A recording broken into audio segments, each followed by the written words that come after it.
সমগ্ৰ ৰাষ্ট্ৰ আৰু অসমবাসীয়ে ডক্টৰ ভূপেন হাজৰিকা ডাঙৰীয়াৰ ১০০তম উপজা দিৱস অত্যন্ত শ্ৰদ্ধা সহকাৰে পালন কৰিছে। সমগ্ৰ ৰাষ্ট্ৰৰ হৈ প্ৰধানমন্ত্ৰী নৰেন্দ্ৰ মোদী ডাঙৰীয়াই আজি এটা সুন্দৰ লেখনিৰে ডক্টৰ ভূপেন হাজৰিকালৈ শ্ৰদ্ধা আগবঢ়াইছে। আজিৰ এই মুহূৰ্তত মই প্ৰধানমন্ত্ৰী নৰেন্দ্ৰ মোদী ডাঙৰীয়াক ধন্যবাদ জনাইছোঁ যে ভাৰত ৰত্ন ভূপেন হাজৰিকাৰ বিষয়ে আপুনি লিখা সুন্দৰ লেখনিটোৱে আমাৰ হৃদয় স্পৰ্শ কৰিছে আৰু সমগ্ৰ ভাৰতবৰ্ষতে ভূপেন হাজৰিকাৰ বিষয়ে আৰু অধিক ৰাইজক অৱগত হ'বলৈ সহায় কৰিছে।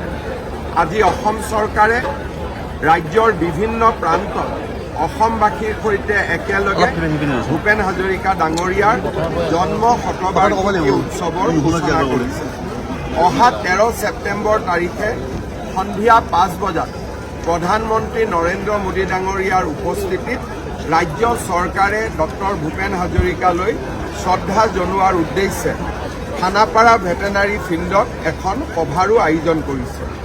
সেই সভাতে ভাৰতৰ ৰিজাৰ্ভ বেংক অৱ ইণ্ডিয়াই প্ৰস্তুত কৰা ভূপেন হাজৰিকাৰ প্ৰতিচ্ছবিৰে এটা মুদ্ৰাও প্ৰধানমন্ত্ৰী ডাঙৰীয়াই উন্মোচন কৰিব।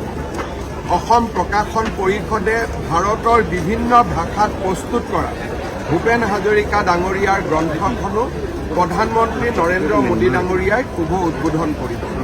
13 ছেপ্টেম্বৰৰ পৰৱৰ্তী সময়ছোৱাত অৰুণাচল, মেঘালয়, পশ্চিমবংগ, মুম্বাই আৰু নতুন দিল্লীতো আমি ভাৰত ৰত্ন ডক্টৰ ভূপেন হাজৰিকাৰ জন্ম শতবাৰ্ষিকী অনুষ্ঠান আয়োজন কৰিম। এইবাৰ বহাগৰ বিহুত অন্ততঃ এটা সন্ধিয়া ডক্টৰ ভূপেন হাজৰিকাৰ গীত আৰু মাতেৰে ভূপেন হাজৰিকাৰ স্মৃতি প্ৰাণৱন্ত আৰু জীৱন্ত কৰিবলৈ মই বিহু সমিতিসমূহকো আহ্বান জনাম। আজি দিনটোৰ পৰাই ভূপেন হাজৰিকা দেৱৰ সমাধি ক্ষেত্ৰত আমি সমন্বয় তীৰ্থ নামে নামাকৰণ কৰিছোঁ। ৰাজ্যবাসীলৈ কৃতজ্ঞতা জনাইছোঁ। ভূপেন হাজৰিকা ডাঙৰীয়াৰ জন্ম শতবাৰ্ষিকী অসমৰ বিভিন্ন প্ৰান্তত পালন কৰাৰ বাবে পুনৰ এবাৰ ডক্টৰ ভূপেন হাজৰিকালৈ মোৰ শ্ৰদ্ধা আৰু অযুত কৃতজ্ঞতা নিবেদন কৰিছোঁ।